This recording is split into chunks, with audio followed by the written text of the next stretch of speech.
here we are for the World's Part of Prime Minister. And unfortunately, it wasn't just that I was sleepy. I think I came down with a little something. Not sure how. Last time I left the house was almost a week ago.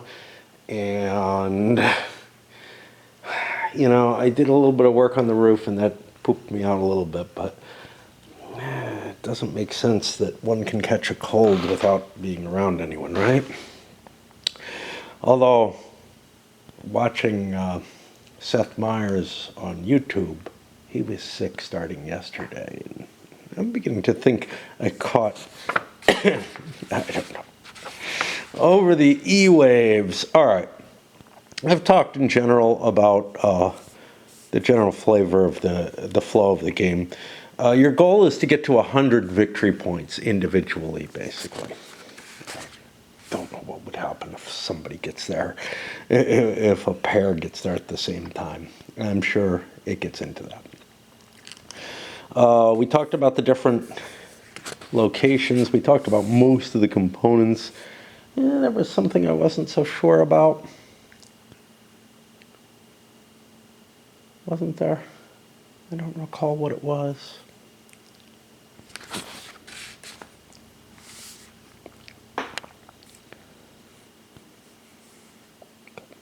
You only put the leading party in the election projection. This describes all the different markers. So alternate bill markers are used for passage of bills along with an overlay that goes here. And you're going to be tracking each bill separately. It allows you to track the points more explicitly on the board, but I think it's going to get in the way. I think it's going to be more difficult. It's an optional rule. I think to make things easier, we'll see how. I may need to use it because of my breaks. Okay. Excuse me. Got a little bit of cough too.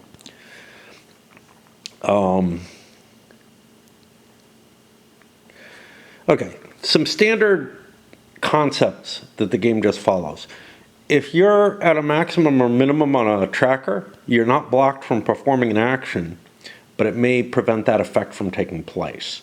So for example, you know, if you were to lose popularity, it's not seen as a price that you have to pay. If you're at no popularity or at minimal popularity, you remain at minimal.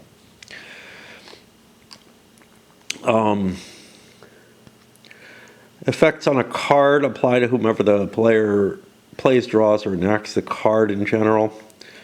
Favor and standing always apply to you as an individual player, while popularity applies to your party. However, the pointy finger means that you can apply the effect to any one party, or to any one player, depending on what it is, including yourself.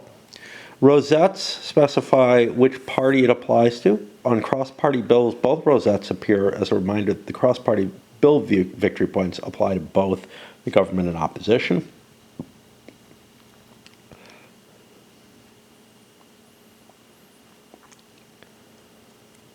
There's a player aid that gives the iconography. So if we have any questions here, look it up on there.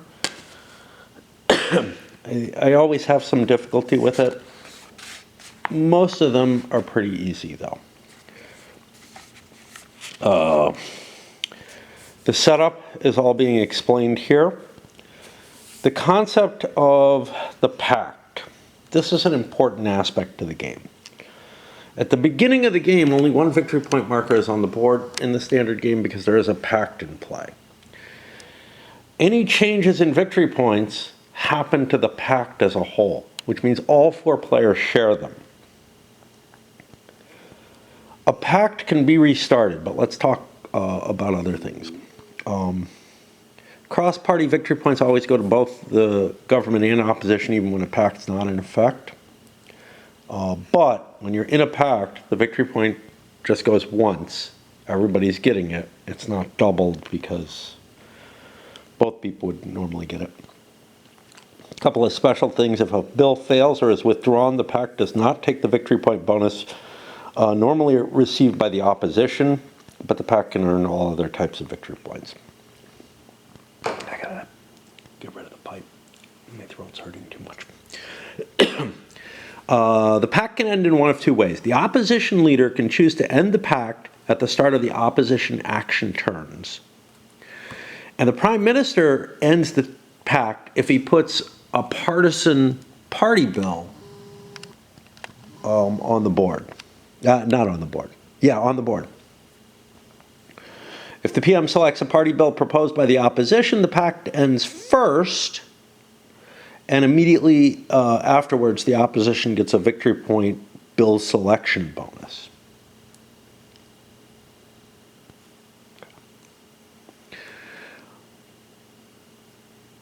But if he places it himself, he can break the pact. If he places one of his own party bills on there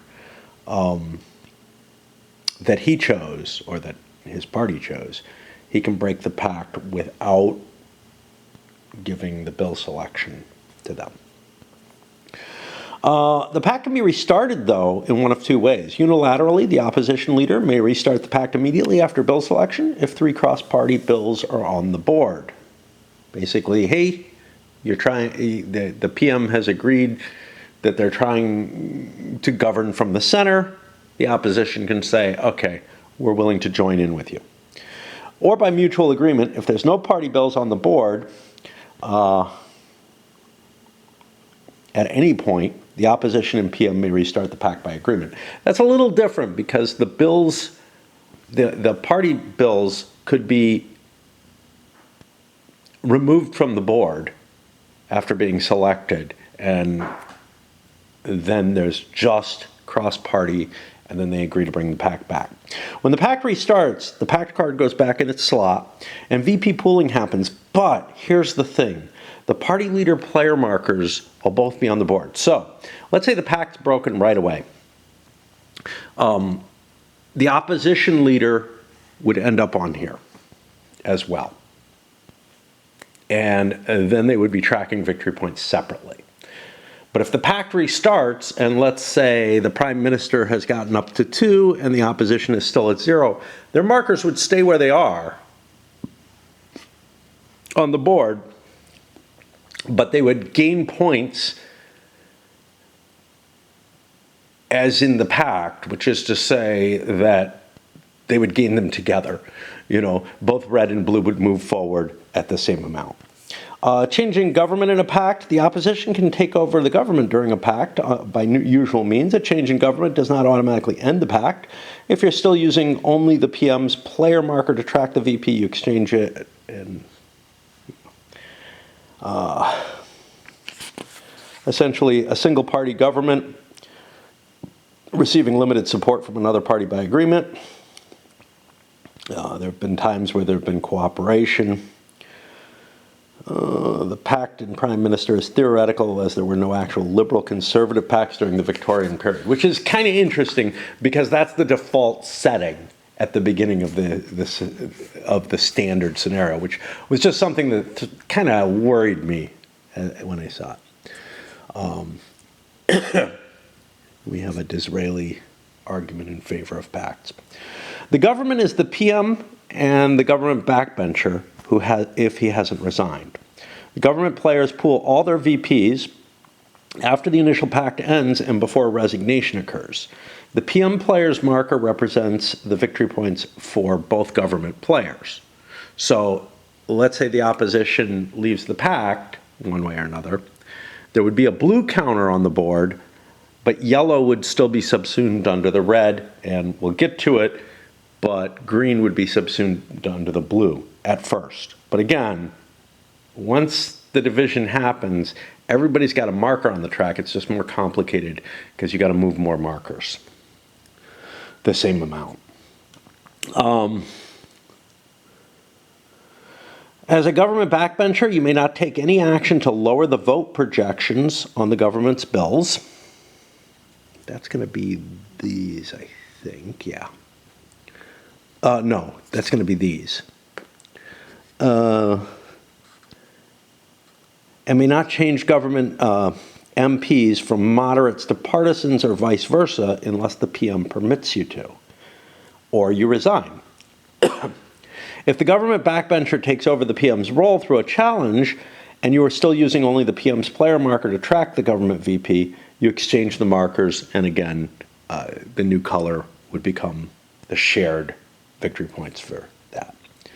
That's going to change, I don't know how quickly, but it's going to change. As a government backbencher, you may resign your official appointments using your resignation card.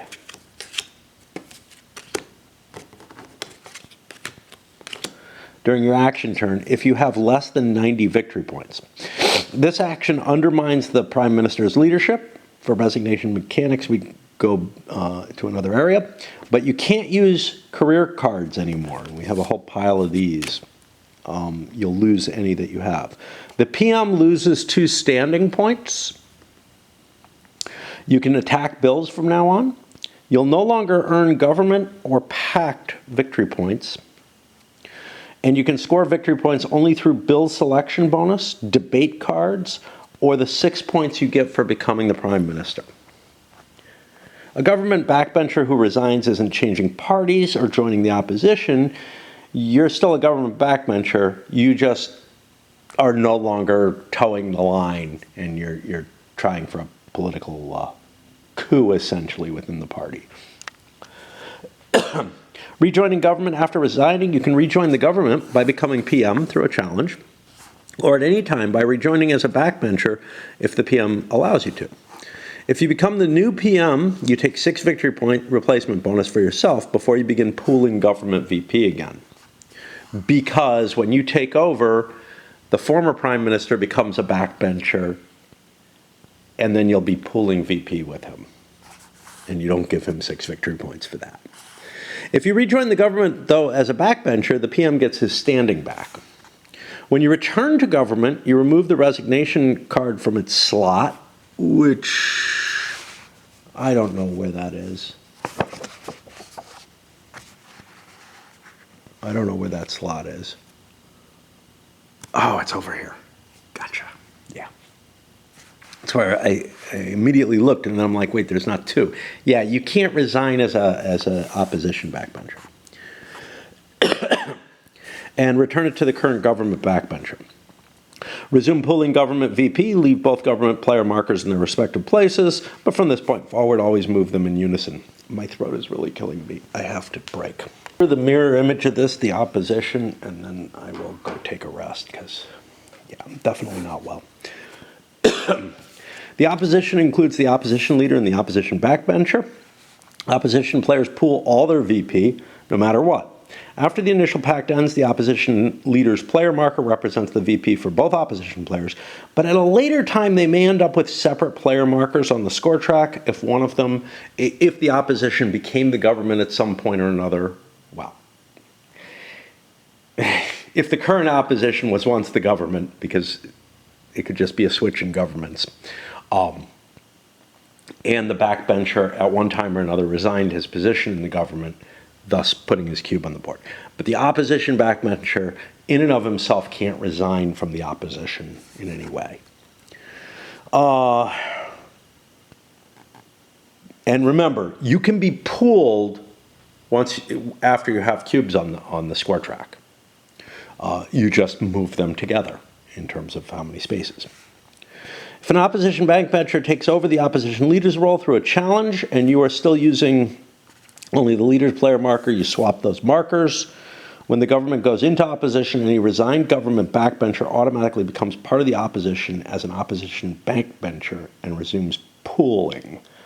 All right, we stop there because my throat can't handle this. I've got some blueberry tea that may help a little bit with some honey in it. This is almost done anyway, so I was going to have to stop soon. Made myself miserable playing Raid. Mainly trying to get a new team to work for something that's just too time-consuming and painful. But somehow or another, I feel significantly better. It's like, I don't know, it's going to be like 4 in the morning now. All right, sequence of play. After you set up, you follow this. First thing,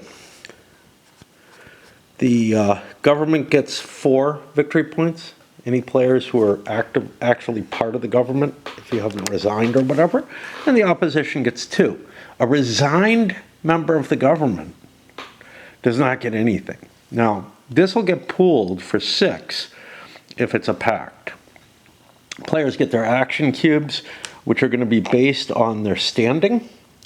Now, the leaders have better high ends to their standing, so they can actually get an extra cube. And actually, the Prime Minister has an even higher level and can get a 4th cube. The total number of cubes in the game, well, GMT, like I said, provides you with spares, so there's 1 extra of just about everything. Then you do bill selection if there are no bills already available on the board. First, the opposition leader and any backbencher draw and propose bills as they're allowed to, and then the PM draws additional bills, raising the total to 6. Now, I think each of the other players essentially gets to draw 1 card, but I'm not sure. We'll see as we get into the specifics of that. Each time and then when the PM selects a bill that's proposed by another player, there's a 1 victory point bill selection bonus. Now, I think this does not come into play for a pact government.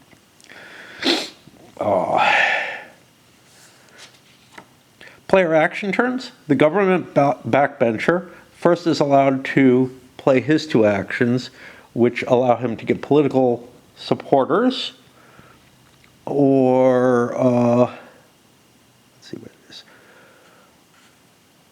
politician or supporter actions. I don't know what else he's allowed to do. Like he's allowed to debate and hobnob on there.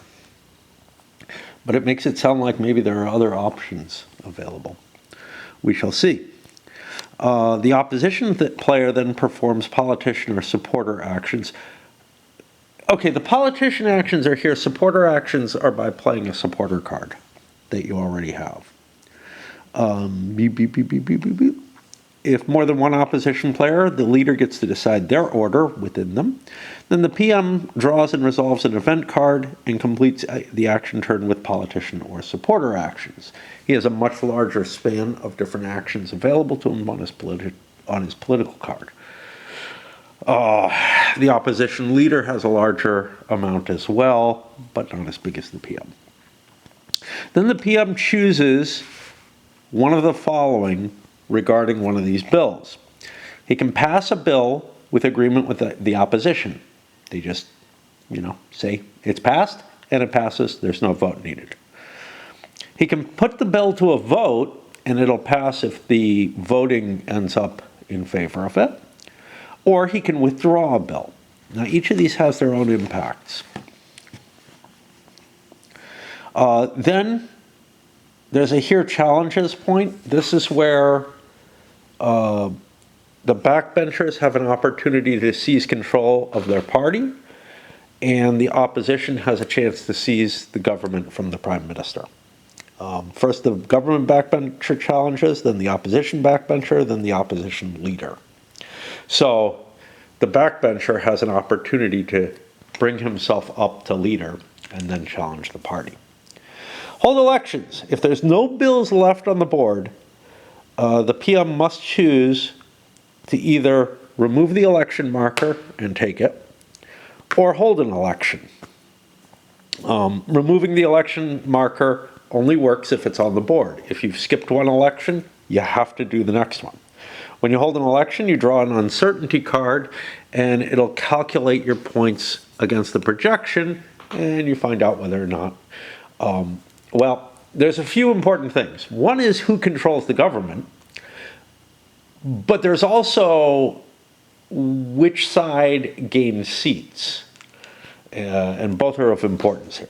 Okay, let's go to the bill selection phase, which is here. Everything else is pretty easy here.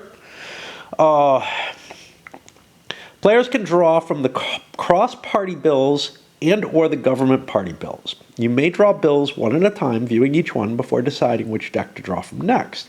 If a deck runs out, you shuffle it and keep drawing. You shuffle the discards. The backbencher and opposition each draw 2 bills and propose 1. Once bill selection begins, they may not consult the PM before they reveal their proposed bill, i.e., as soon as they start drawing, they can't say, I'm thinking about this one. They could go with general strategy before that, though. Players reveal their proposed bills to the PM simultaneously and keep their other bill in their hand hidden. The PM then draws and reveals 3 additional bills, so he has a total of 6. Now, there's modifications when we're playing in less players. The PM now can discuss all the bills that he has with any players he wants. Consider the effects of each bill and the number of votes it's projected to receive. A bill's effects occur if and when the bill is passed. The PM selects 3 of the 6 revealed bills. Each time you select a bill proposed by another player, that player gets a VP bonus. However, that's subject to the pooling rules, and I believe, again, oh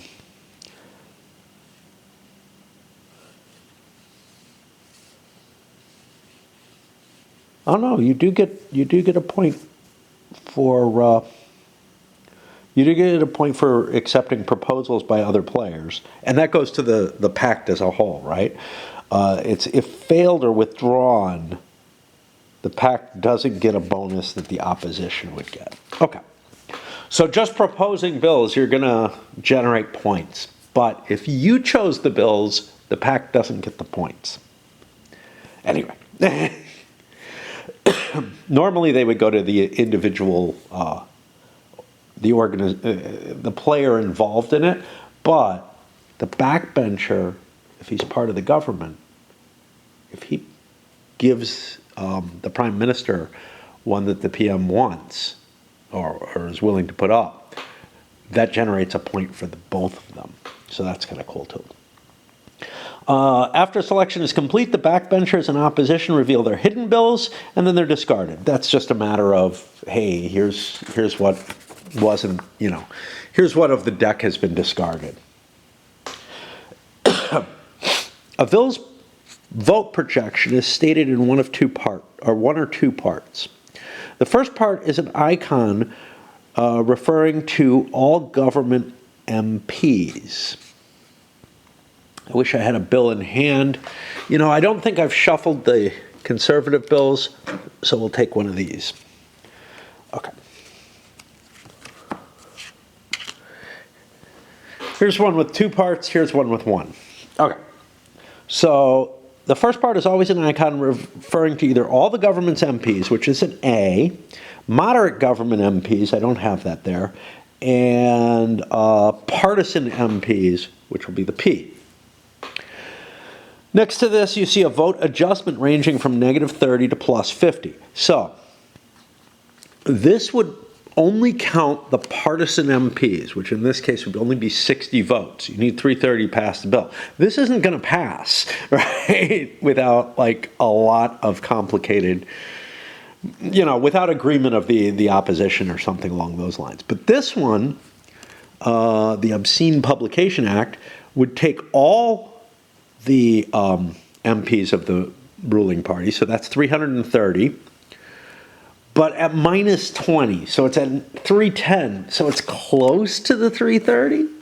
You might be able to jiggle those votes around and get something that gets you close to that. Or you might get an uncertainty or some other event that gives you it. Okay.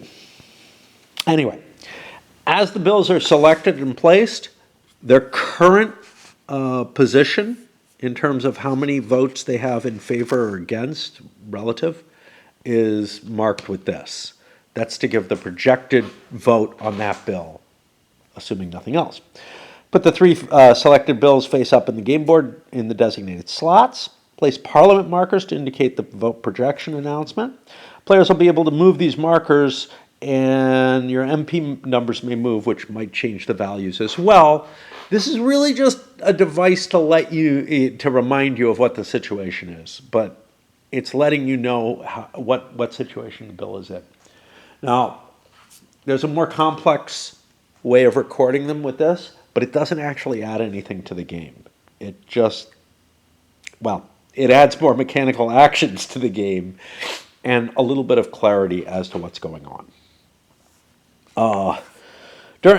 Your action phase. During your action turn, use your politicians or supporters to perform actions in any order. To perform a politician action, you spend one of the action cubes on your player mat. To perform a supporter action, you play a supporter card. Play your politician or supporter actions one at a time, applying the effects of each one before moving on to the next. At the end of your turn, you're allowed to save 4 supporter cards for the next turn. You can't save any action cubes, though. They're use it or lose it. Politician actions. You may only play the politician actions allowed by your politician card, listed coming down here, and your current player mat. So it's going to be the intersection of those two. So debate and hobnob, well, I have both of those, so I'd be able to do either one with my mighty cube.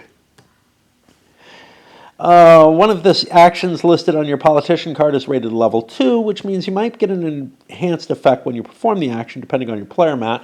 You have to be the leader for that to help. Oh, boy. I think that's raccoons. Because I don't think possums make that kind of noise. And those are the only 2 things.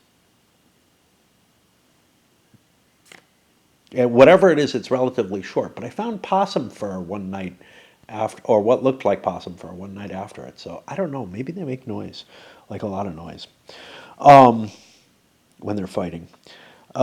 You might be able to get an enhanced effect. When a level 2 effect is available, you can always choose to do the level 1 instead. You can perform the same action more than once, which is important if you have, more than 1 cube. Okay, campaigning. This is to increase your party's popularity in a sector. If your politician card has the campaign ability, it'll list 3 sectors you can choose from. So here, G, L, and M. And we already went over them. They're the letters, the first letters of these things. In a campaign action, move your party up 1 step in one of these 3 sectors, or 2 steps if you have a level 2 effect. And only the leaders can do this. For each step, you earn 1 to 3 popularity points for your party. Now, that's going to be referred to here. So if I move up a step, here it's 1 point. Oh, look, it's 2 points here. It's 2 more points here. It's 2 more points here. Some places it'll be 3. Some places, it tells you the number of points of popularity you have in general, but it also changes the number of MPs you have. So what's important here, partisan MPs that you have. And your moderates are going to be all minus the partisans at all times. They should add up to the same amount. I don't think I went over that before, but whatever. We don't always remember everything until we start thinking. Next, you adjust the election projections by the number of points you just earned for your party. So your popularity is going to shift you, whatever the difference in popularity is going to shift you boxes, and that'll change what the total MPs that you would have if the election were held today and there weren't any random effects in it. Debate. Debating allows you to change the projection for one bill up or down by 10 votes using the vote adjustment tracker next to the bill. Or by 20 votes with a level 2 action for the leaders. You may target any bill currently on the board, but the opposition players cannot debate a bill down in a pact. And the government backbencher can never debate a bill down without first resigning.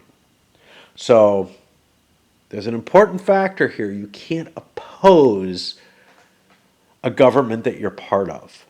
Opposition leader has to leave the pact in order to, or the opposition has to leave a pact in order to debate negative on the bill, and the backbencher for the government has to leave the government position and be not really opposition, but one of those people who's just like grumpy in the party trying to defeat things. Okay. Flattery. If you do flattering, you gain favor with Her Majesty or possibly diminish someone else's flatter. For a level 1 flatter action, you're able to move your favor up by 1. For a level 2 flatter, you can move yourself or another single player up or down the favor tracker by 2 points. And I don't think you're allowed to combine that. Hobnobbing. When you hobnob, you attract influential Victorians who help support you and your party. On a level 1 hobnob, you draw 1 supporter card. On a level 2, you draw 2 cards, but you have to discard one of the 2. You get a better choice. And they have their rules for how they're used. Influence. By using influence, you persuade the government MPs to change their political position. In a level 1 influence action, you change 10 government MPs from partisans to moderates or vice versa, moving the markers on the government MP tracker. The opposition leader player mat does not feature a level 1 influence action. Interesting, I didn't know that. Oh, he's influencing the party in power members by 10, whereas the prime minister is able to influence his own party more easily. That's what's going on there. That's why that's an issue. Okay. So in level 2 actions, the PM changes 20 government MPs at a time. Opposition, it allows them to move 10. In a pact, the opposition leader cannot influence without the PM's permission. Keep your hands off my member. Members. Keep in mind that the government MP tracker will be reset after each election. That's this thing.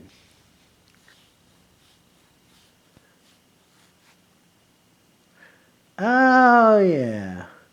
So I think these numbers here, the number of partisans you have, don't fire off immediately. They only fire off as a result of election.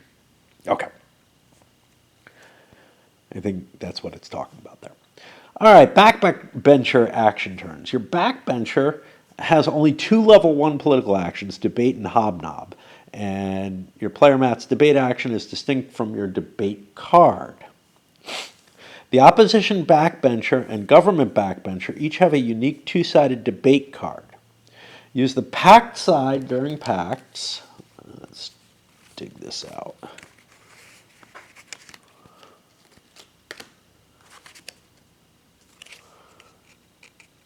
I don't know which side is which.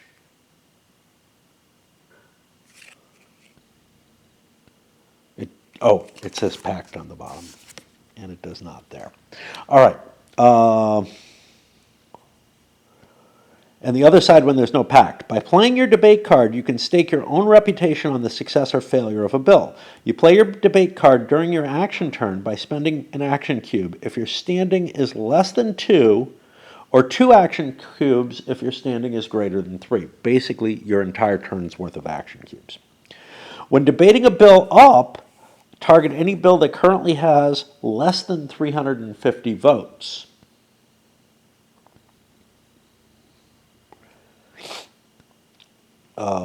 Or less than or equal to 350 votes, or less than or equal to 340 in a pact. When debating a bill down, target any bill with greater than or equal to 290. This isn't actually. Oh, he can't debate things down. That's why. Let's look here.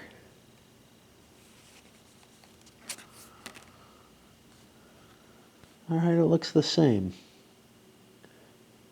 Less than or equal to 240, greater than... Oh. Okay, he can't debate down if it's a pact. I think the assumption is that you don't debate down. Well, let's keep reading because I think you're not allowed to debate.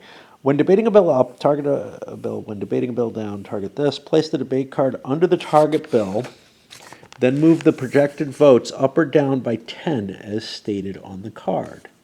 So here I have to be less than that. I help it. Oh, and I have to, yeah, that's the cost. And here I pick a bill and I raise it by 10. Here, this is, let's look at the pact first. I'm still not allowed to debate things down, so I can raise it by 10. And here I can lower it by 10. And I think that's meant to indicate that I can't choose to debate something using the debate card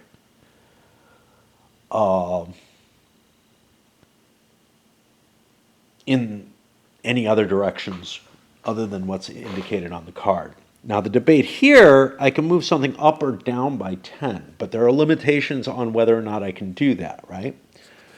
Two backbenchers can target the same bill.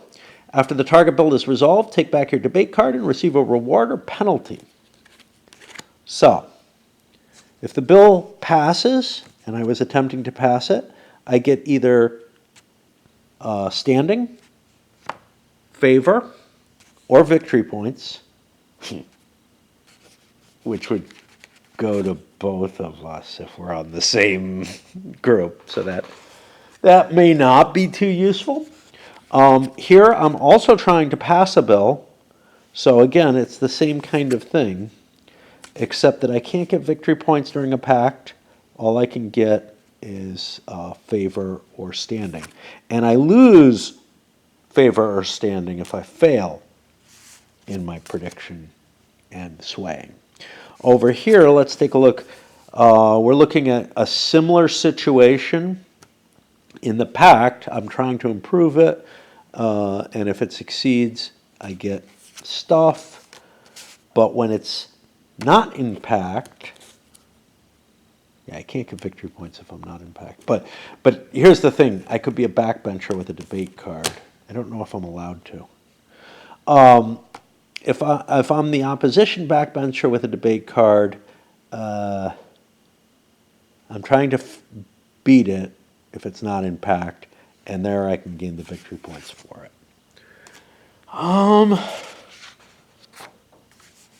Let's look again back at resignation. You cannot use career. You may now attack bills. Okay.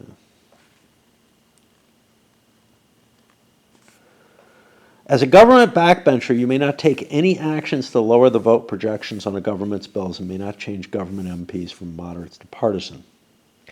I don't see anything that modifies the debate card. Like, it really looks to me like the debate card has certain specific limitations. Now, what about the resignation? During your action turn, you may resign. It spends all your cubes. You hurt the PM. Set aside your career, turn this card over, and resign, and begin tracking your victory points. The government backbencher receives no government or pact VP, cannot use career cards, may attack bills. Doesn't say anything about being able to attack them with this card specifically. I think I can just attack them there, but I don't know. Remove this card from the board after the resigned backbencher becomes PM and takes the bonus. Goes into opposition after a change in government, or rejoins the government with an agreement with the PM. Okay. All right. I don't know. Where are we? We were back here on the debate cards. Your backbencher player features only 2 level political actions. Your player's mat debate action is distinct from your debate card. Player debate card, yeah. Okay. Yeah, we were already here. Once the debate card returns to you, you may use it again. Clarifications. If you use the pact side and the pact ends before the bill is resolved, apply the rewards or penalties on the pact side of the card, i.e., do what you committed to and get what you committed to. If you become opposition leader when your backbencher debate card is still on the board, you remove the card without effect.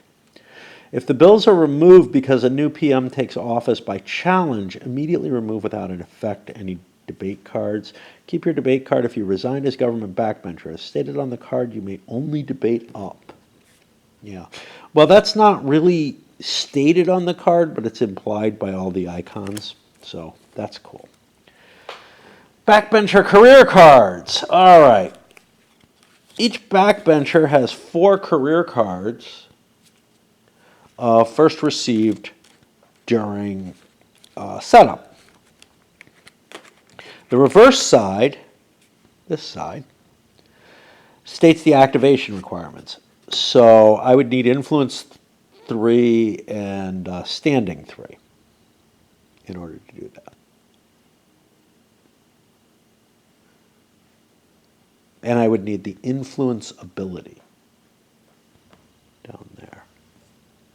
Really interesting. There's jobs you can't have as certain politicians because you're just not suited for them. If I meet those requirements, I unlock a new action or bonus. There are different cards for government and opposition, most government cards having higher activation requirements. These refer to standing, favor, political abilities. You'll have one card that you can't activate because your politician lacks the required ability. For this reason, your backbencher mat has slots for 3 cards. As soon as you meet the activation requirements, activate a career card by turning it face up and putting it up here. Evaluate the requirements only at activation, i.e. you can't lose it from that. You can lose it by resigning. Some career cards unlock standard political actions. So this gives a level 1 influence action. As whip, I start getting some of the PM's capabilities. This gives me flatter. And I don't know what this combined action is.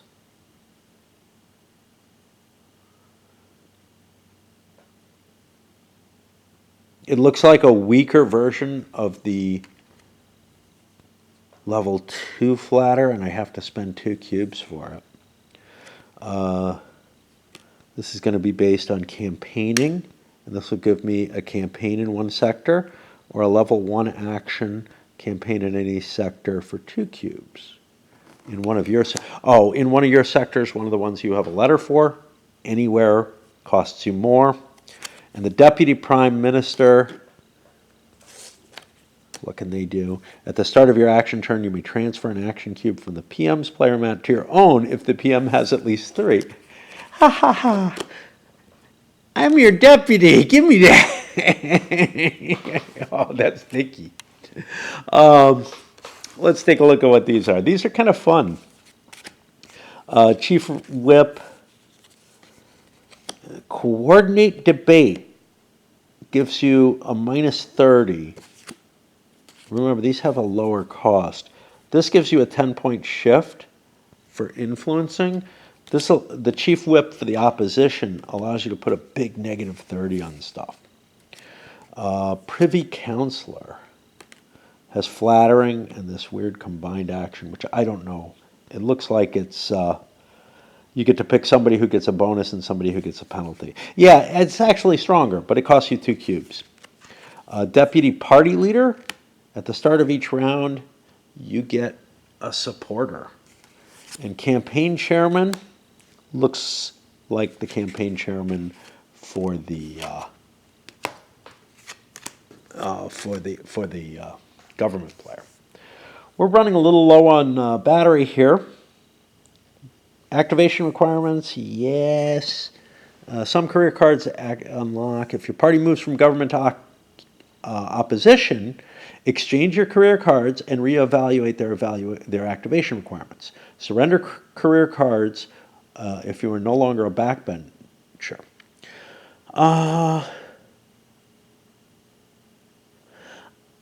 I don't know what they're saying here. If your party moves from government to opposition or vice versa, exchange your career cards and reevaluate their activation requirements. I think you can lose positions you have. That feels weird, right? It might make sense if you just lost the election and you're in the opposition now and you were seen as part of the leadership and held to blame for the loss to some extent. it's really hard to accept that if you were part of the leadership and you took over the government, that you would lose your position. Certainly you serve at the whim of the PM, but some of that, like, it's not like there's a whole pool of people out there who the PM has to pick or whatever, or of your party leader. So I don't know. I think you completely reevaluate. Now the thing is, because requirements get lower, chances are pretty good that if you had the position, and it would make sense if you lost ground and couldn't hold the position anymore. If you had the position in the government, you would still have it in the opposition. But as opposed to the, hey, my leadership group wasn't the best, I think I'm going to rearrange them. On the other hand, if you were part of the successful challenge to the ruling party, your requirements may go up and you may not qualify for that job. And it's actually kind of the opposite of what I would expect historically. Well, or fitting the reality. Anyway, as an MP's career advances and leads to official appointments, that MP is no longer a mere backbencher. In thematic sense, your activated career card supersede backbencher label, but in Prime Minister's terminology, you're still going to be considered one. So there. Haha. Government backbencher resignation. As the government backbencher, you can resign your official appointments by using your resignation card during your action turn if you have less than 90 victory points. This is a political action that costs all your action cubes, including any you take through the Deputy PM career card. Place your resignation card over here. You and the PM begin tracking VP separately. If this is the first resignation in your party, place your marker on top of the PM's on score. Set aside your career cards. Retain your debate card and backbencher player mat. You still can't debate down. You can't use your debate card to shoot down bills, but you can use the debatability. As indicated on the backbencher player mats, the backbencher has gained a standing point at the end of each action turn. This is a special bonus for backbenchers only, and it doesn't require an action cube, and it doesn't require that you be part of the government. Just, a long tenure, you start becoming more important. Opposition leader action turn. The pact is in effect. You may end the pact by removing the pact card from the board at the start of the opposition player's turn. And then we got special rules for if you're not playing 4-player. I'm going to hold off on the PM action turn. I need to swap batteries. I think I want a break, but honestly, I feel pretty good. I have a little stiffness in my neck. Like, it's just weird. It's like I had a light cold for a couple hours. It obviously was sickness, right? And it's been more than a couple hours because I gotta say, I felt wiped out the last couple of days more easily. But this was the only case, like what I felt before for a period of a couple hours, where there was a sore throat, a little bit of sniffles, along with everything else. That was the only place where I felt sick. Now, maybe I get worse again, maybe I don't. But it's very odd. I don't remember colds being like this ever. Of course, it was probably like kicking around in my system for a long time. And the strenuousness of doing work on my roof to almost no effect is what kind of triggered my body and said, oh, you're worn out now, and took that away. I don't know. Okay, let's get to the PM's action turn. First of all, they draw an event and deal with it. And they may have to spend action cubes to trigger the event properly. Supporters. All players have... Oh, I thought this was going to be a huge section. I'm really sorry. Anyway.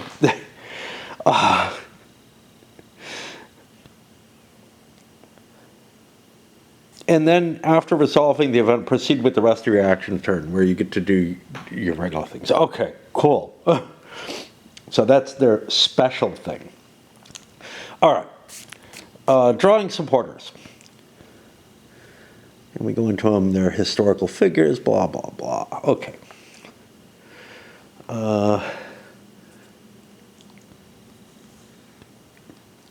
Supporter actions don't have names like campaign or flatter. The thematic nature of your supporter's action is left to your imagination, but there's generally a connection between the effect and the historical figure represented. Okay. I'll complain if I see anything that seems unreasonable, but whatever. All players can draw support cards through Hobnob, and the PM can also draw supporters by passing certain bills. Players may also earn free supporters through the reverse side of opposition leader player mat. That's if you're playing with 3 players. And the deputy party leader career card. If the supporter deck runs out, reshuffle. You don't have to reveal them until you play them, but you can choose to discuss them with any players of your choice. It doesn't say you can't reveal them. Some games don't let you show cards, but whatever.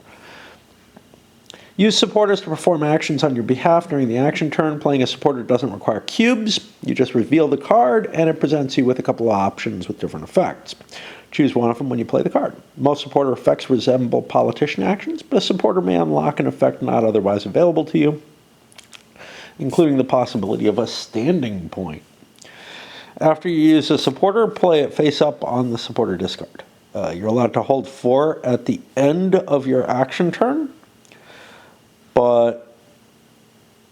and you can discard it, or you must discard. Well, you can discard no matter what, but you don't have this limit at any time except the end of your action turn. Father of the house. We have that kicking around over here. When the PM has greater than or equal to 90 victory points, the opposition backbencher takes and holds the Father of the House card. Keep it as long as you're an opposition backbencher and as long as the current PM has 90 or more victory points. This card doubles the values printed on any supporter cards you already have at the start of your action turn. I don't know why it's underlined, just to draw attention. Including, I want to click on it, including any negative trade-off effects. It does not apply to supporters who draw and play in the same action turn. So this is a big deal. It only applies to the ones that you have in your hand at the beginning. So you've got to kind of hold and nurture them. Events at the start of the PM's action turn, he draws an event and reveals it. Some of them have a cost of cubes. You basically have different options you can make that may cost you something. Action cube events are generally based on actual problems and crises. By-elections. By-elections are held to fill a vacant seat in Parliament between regular elections. They're considered important tests of a PM's strength. In the game, by-elections are tied to the current election projections for the PM's party. If you're projected to lose MPs in the next election, you lose the by-election.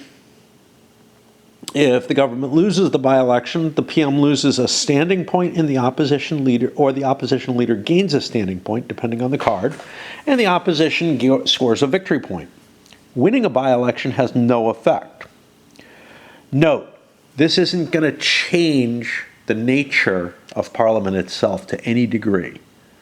The amount of MPs are going to stay the same, because these by-elections are considered too small to actually affect the numbers. Bill resolution phase.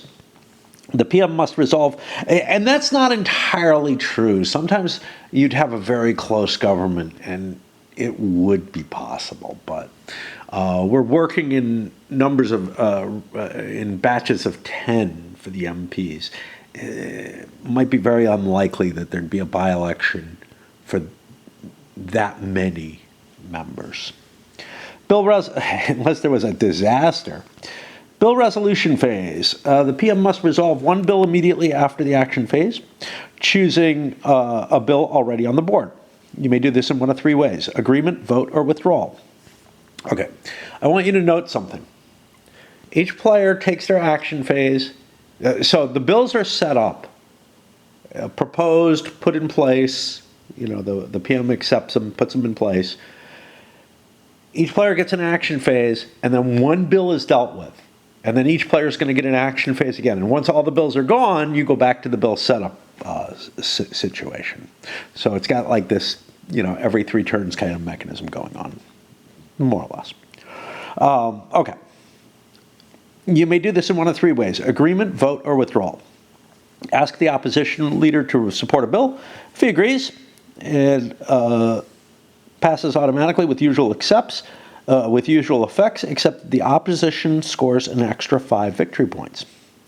You may attempt this option in a pact, but the opposition leader is unlikely to accept, since all opposition victory points go to the pact. A refusal has no effect. Proceed with bill resolution. All the options remain open. Resolve bill by vote. You can select this if you have greater than or equal to 320 projected votes. Now, you need 330 to win. To count projected votes, first check the appropriate column in your government MP tracker. All government MPs, moderate MPs, or partisan MPs, depending on the bill's icon. Add or subtract the vote adjustment next to the bill, which ranges from -80 to +100. You need 330 to pass. If your bill is projected to receive 320 to 340, you draw an uncertainty card and add or subtract the uncertainty result. If you have greater than or equal to 350 projected votes, your bill can't fail, so you don't bother drawing a card. Now, that deck gets reshuffled every time that it's touched, so it would just be an additional annoyance. They give the odds of the different things, and here are the advantages or disadvantages. If the bill fails, you get -2 standing. I think that's standing. It's weird because there's not a picture on there, but I could look it up. I'm pretty sure that's standing. You get -2 standing for the PM for bringing a bill to the vote that he couldn't pass. The opposition leader gets 2 extra victory points unless it's a pact, and 2 extra standing and 3 extra victory points. If you withdraw the bill, the penalties are reduced slightly for having a bill up there that you couldn't pass, for having committed to a bill you couldn't pass.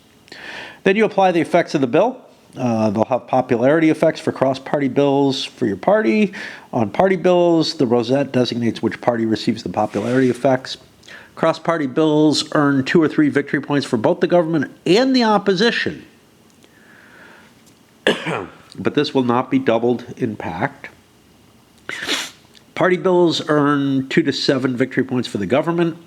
Bills sometimes confer personal effects in the form of standing, favor, or supporter cards. These personal effects belong to you, the PM, who passed the bill.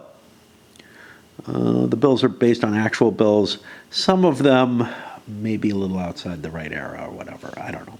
Wrap up bill resolution. Return any failed or withdrawn bills to the appropriate discard pile. Appropriate?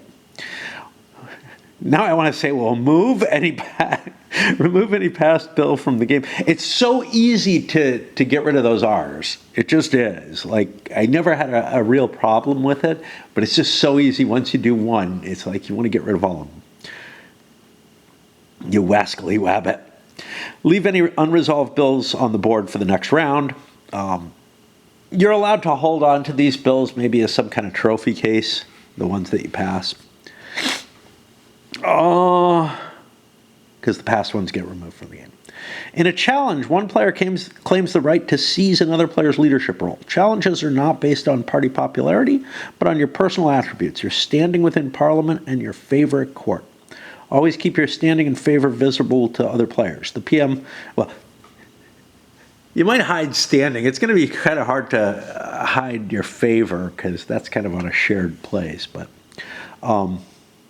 the PM should always announce the challenge phase, but skip it if there are no eligible players. Weird way of putting things, but yeah, okay. You may challenge a party leader if you have more standing or the same standing and at least as much favor.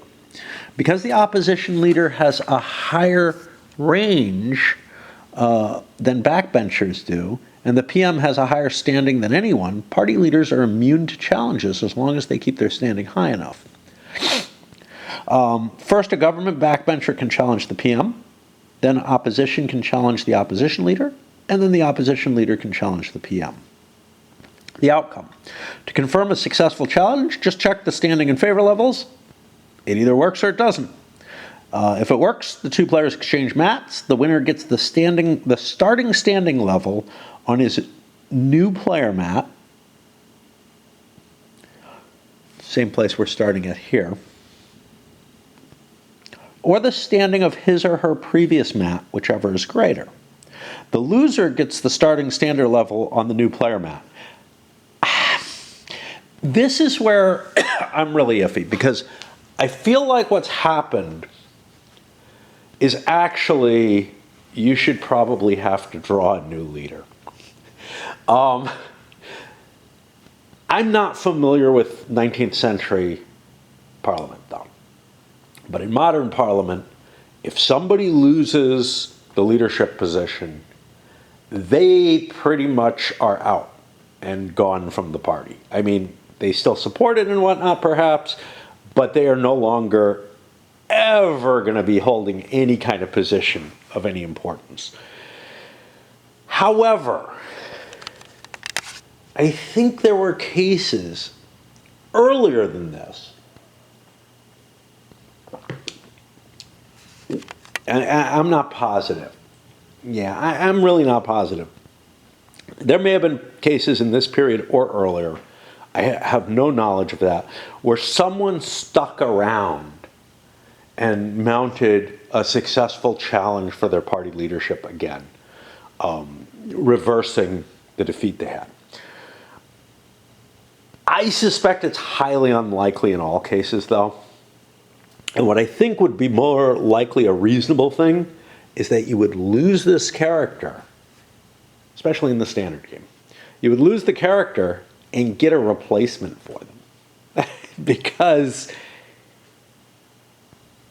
being defeated in a challenge of that nature, it pretty much sidelines you. And the same is true in the US as well. Now, if there were multiple people all in the running, I don't think their defeats to be elevated would actually affect things. I think they would still hold their current prestige, etc. But having been a former prime minister or opposition leader, I think who's lost the support of their party, I think they pretty much, they might serve out their term, but they're probably not running again, and they're almost certainly not going to be replaced. I may be wrong about that, though. I'm not going to look it up to try to figure it out, but I suspect it's an exceedingly rare thing no matter what, which would be one change that I would consider making for historical accuracy. Because look at what's happening to you, right? You're getting thrown back all the way to a 0 as a backbencher when you lose your leadership position. And you're not getting any, you're not getting any plaudits or anything like that, any of the career cards. Which means you're essentially starting over anyway. Anyhow. Where were we?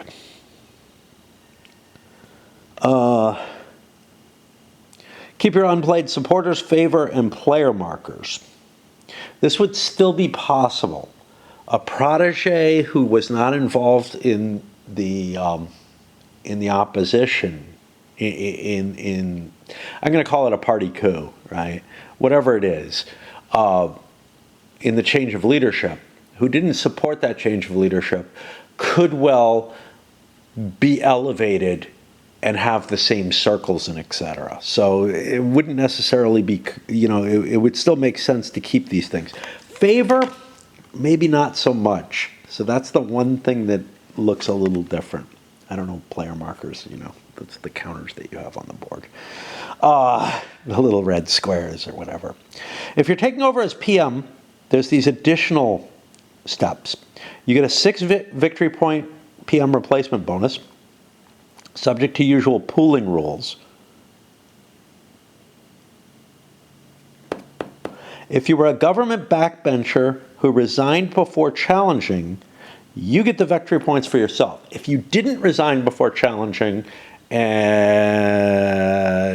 end up giving them to your former leader as well. Remove any bills remaining on the board and put them in the appropriate discard piles. That prior agenda is just gone, and you'll be starting over with a new platform, basically. If the opposition leader is taking over the PM's role, take the steps above, plus the backbenchers flip their backbencher mats over. So the other side of the mat is what's over there. I think it would be easier not to flip them over, and I'll go over why. Then exchange the resignation card and their respective career and debate cards while keeping their standing levels, favor, and unplayed supporters. Replace the Liberal bills deck with the Conservative bills deck and vice versa, so the new PM has their correct their correct deck. Remove the election marker if it's still on the board. The former opposition leader is now the government party, and an election will be held immediately to determine the new government's number of MPs. The possibility of standing in favor deciding party control of government is loosely based on the bedchamber crisis. When you take over a PM's role, you might find it easier to change seats than to move game components. Okay, so, but the thing is,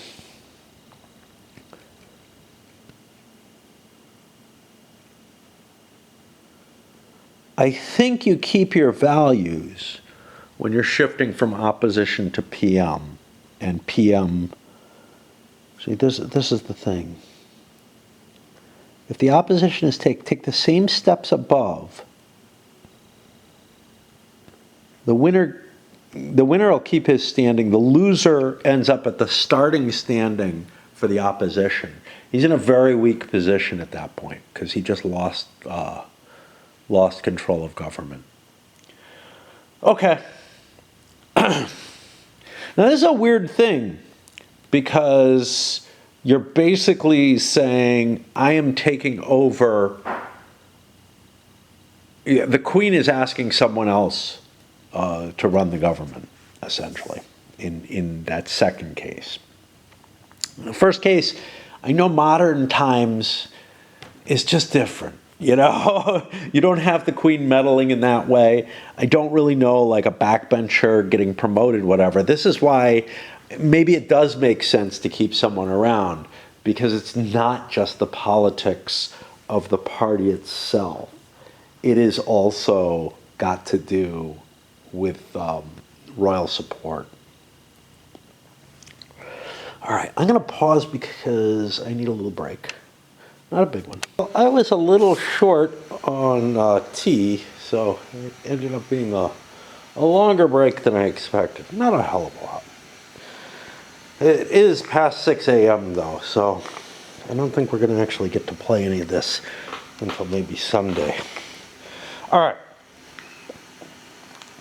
If there are bills on the board, you skip election and go through the next round of people playing their action phases, the bills being dealt with, etc.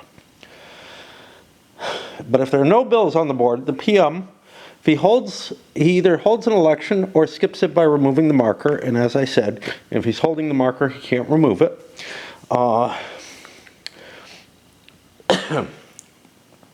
The PM may not remove the marker to postpone an election when he has 85 or more victory points. The current election projections determine the election results, but they're going to have modifications. There are 658 seats in the House of Commons, and you need a majority of 330 to win the election outright. To start an election, the PM draws an uncertainty card and applies its value to the number of seats the government party is projected to receive. The remaining number of seats belong to the opposition. You don't track the opposition, though. If the parties are tied at 329 each, the party leader with the most favor wins. If the party leaders are tied in both seats and favor, the opposition becomes PM. Do not round off the number of MPs before determining the winner. Round off under 11.5 after determining the winner. I don't know exactly what that means.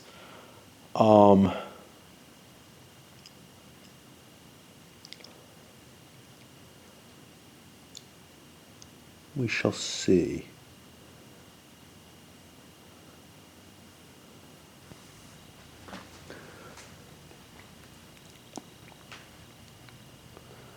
Because these give me the number. And I don't think popularity has anything directly to do with it. I really don't know what this 11.5 is about. That sounds like you're dividing something. Do not round off the number of MPs before determining the winner. I don't know what that is. Maybe I'll understand it as playing. Election projections are always determined prior to the elections phase. Now, maybe the uncertainty does some weird stuff that I didn't think, but I think it just creates a number. During the election phase, never move the election projection marker. Okay. Two exceptions allow a party leader to form a minority government, meaning that the party leader has or becomes or remains PM with less than 329 seats. If an opposition leader becomes PM by challenge, the new PM always keeps the position regardless of the election results. This is because the challenge already determined the change in party control, and the election only determines the new government MP. But it's going to be real hard to run a government if you don't have the majority of members. Minority government by royal interference. The uncertainty card may show the royal interference icon. This means Her Majesty wants her favorite party leader to be the PM, and she's willing to interfere to get her way. You may accept Her Majesty's offer to form a minority government if you have more favor than the other party leader. That's if you get this symbol. If you have more favor than the other party leader, your party has earned the minimum number of MPs indicated on the royal interference icon, and you did not just lose a challenge this round. 1 and 3 uncertainty cards have a royal interference icon, and the minimum MP requirements range from 311 to 323. If Her Majesty's favorite declines royal interference, the other party will become the PM. I have to swap batteries. I'm definitely not well. I'm still feeling a little bit of headache, maybe a little dizziness. And it's supposed to rain tomorrow, which may make it more likely for me to say, screw it, I'm not going to go dancing. Okay. So, election VP. If the government or opposition gains seats in the election, it scores 2 victory points plus 1 victory point for every 10 seats gained, and that's what this is supposed to represent.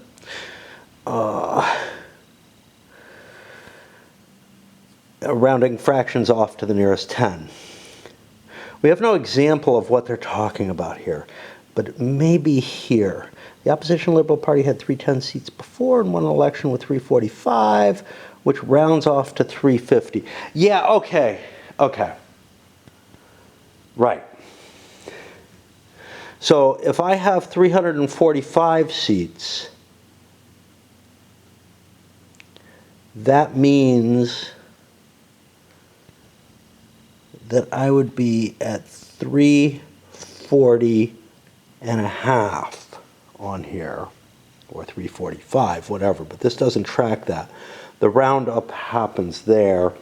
I don't know why it says 11.5. Rounded off under 11.5. I really don't know what's up with that. Like, because that just doesn't even make sense to me. But I think what would happen is if I was under that 45, I would round down to 330. Election VP is independent of the winner or loser determination. The PM's conservative government wins an election, but the number of MPs drops from 410 to 340. The Liberal opposition will score points based on the gain in seats. Election VP is based on movement in the government MPs trackers A column. No one scores election VP if you're not moving that marker. Gotcha. Okay. Government changeover. If the opposition prevails, the opposition takes the PM replacement bonus, 6 points. The party leaders exchange player maps, with each receiving the new map's starting standing level. Look for the highlighted space. Keep your unplayed supporters' favor and player markers. So this is important. If you win a challenge, you get to keep, even as opposition leader, you get to keep your current standing. But if you win by an election, you get flung down, well, 11's as high as it goes. So, yeah, you get a starting position that's significantly higher. And the losing, the guy who just lost the control of the government, is going to drop way down. So let's see. Let's look at this again. The party leaders exchange backbenchers flip their maps over and then exchange the resignation card and respective cards, keeping their standing levels, favor, and unplayed supporters. So they stay just as important. Now, they're not going to be terribly important. The highest that they can go is an 8, which is where the PM starts.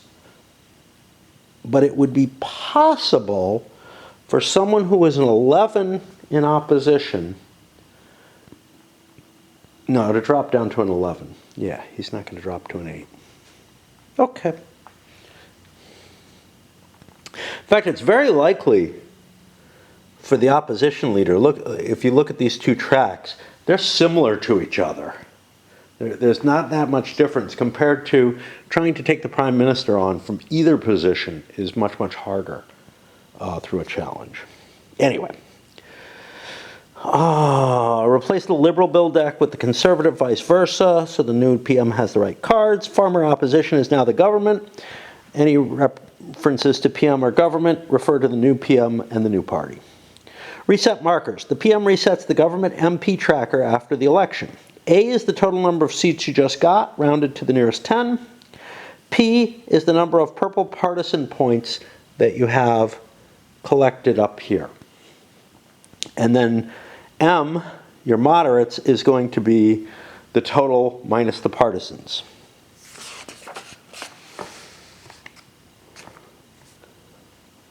There's no tracker for opposition MPs. They have the rest.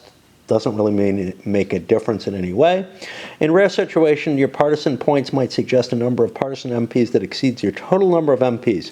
In this situation, your partisan MPs will be limited to the total number of MPs. Makes sense. Okay. I think there was something I wanted to say, but I don't remember what it was. As in real life, projections for elections and votes are only estimates. Use uncertainty cards to show the actual results. You reshuffle the deck each time before drawing. I'm probably going to go with a die roll instead. For votes, the adjustments run from -11 to -10, and that'll be in this top area, and there's no notification there. For elections, they run from plus or minus 12 MPs that get elected. And then C, some of them show a royal interference icon for the election. When you draw an uncertainty card, that should be the symbol for it. After applying the card you drew, return it to the deck. Do not create a discard pile. All right, the first PM to reach 100 victory points immediately wins the game. If you reach 100 victory points when you're not the PM, leave your marker at 100 and try to become the PM before somebody else manages to win. You can't go above 100. Okay. Then let's go briefly into the scenarios. There's a series of 7 of these scenarios, and Clockwork has its own historical scenarios that handle specific things. Scenario 1's a player tournament, meant to kind of get you into the action quicker, but it's really the base game, just a little different. So we definitely won't be doing that. But some of these others, Home Rule for Ireland, The Queen's Favor, these are specific historical periods that cover the special rules for their period. And I find them very, very appealing, at least at this point. Look at this one. This is several pages of rules. We'll worry about those as we go. There's a section talking about VP pooling, because it is kind of a weird idea. but I feel like it's not that complicated, to be honest. If you're in Pact, everybody gets the VPs, and they're represented by just one cube until people start breaking off and having their own cubes being mobile. Your party is also represented by a single cube. So if the Pact breaks, the opposition will have a cube on there, and their victory points are going to move together. So the two opposition players will always move together, but they might have broken into two different cubes, both of which get all the bonuses. With the government player, the only way that a cube comes out from the backbencher is if he decides to break with the party, resign his positions with the party, and that's basically an attempt to embarrass the prime minister and try to make a play for becoming the new prime minister. Whole bunch of example of play here, none of which I read, because I don't do that. What there isn't is a rich historical background to it, but then there's a couple of optional rules. I'm going to very lightly go into them. I don't think I'm playing with either. I might switch to, I might end up taking on the Prime Minister's Question Time. The alternative vote tracker is basically a more complicated mechanical means of keeping track of what the points on the votes are. It's going to give you the same results. It's just a more detailed and more mnemonic device, more of a mnemonic device to record what's going on. I don't think it's necessary. But it uses these additional, 3 additional pieces: a small white rectangle, a small hex, and a small circle to track the extra votes. And you have to use this instead. This will get you, you're actually tracking the actual number of votes instead of the modifier. But I think it's all the same. The spaces at either extreme of the alternate vote tracker work differently.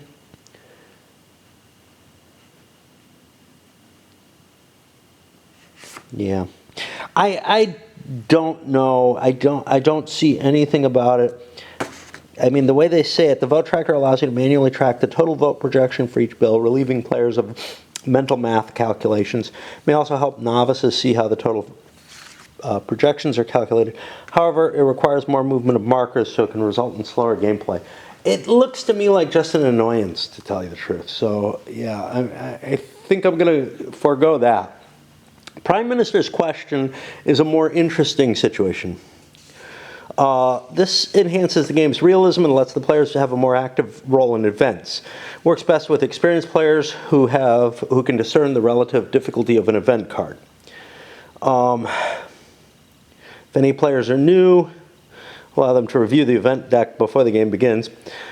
This is an optional rule for the standard version, but it's also suitable for scenario 6. Okay.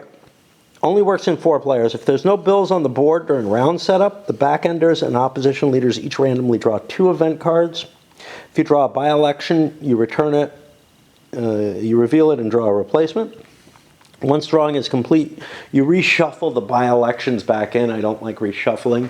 Wow, the sky is turning interesting bruised colors. No one... And this changes the chances of the PM drawing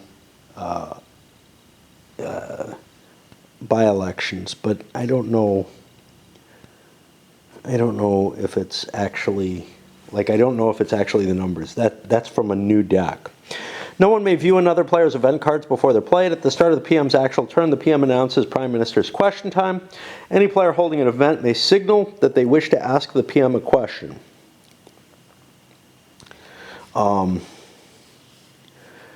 First, decide whether you wish to help or hinder the PM, then weigh the relative difficulty of your card, consider timing, and remember potential effects of by-elections in the main event.